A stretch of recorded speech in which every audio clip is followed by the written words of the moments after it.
गणदैवताय गणाध्यक्षाय धीमहि गुणशरीराय गुणमण्डिताय गुणेशानाय धीमहि गुणातीताय गुणाधीशाय गुणप्रविष्टाय धीमहि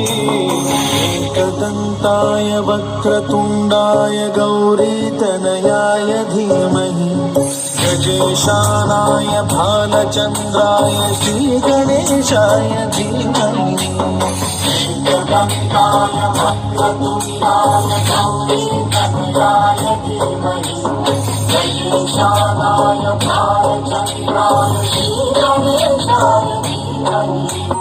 गानचतुराय गानप्राणाय गानान्तरात्मने गानोत्सुक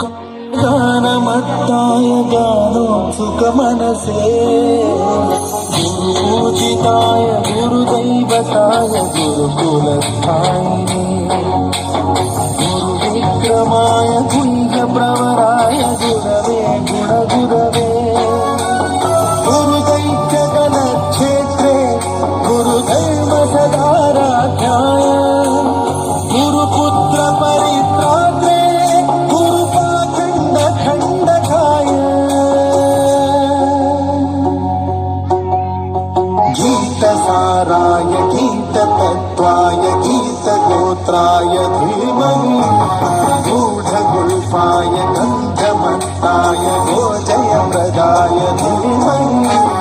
गुणातीताय गुणाधीशाय गुणप्रविष्टाय धीमहि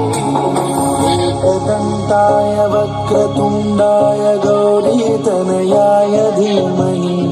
गजेशानाय भालचन्द्राय श्रीगणेशाय धीमहि एकदन्ताय वक्रतुण्डाय गौरीतनयाय धीमहि गजेशानाय भालचन्द्राय श्रीगणेशाय धीमहि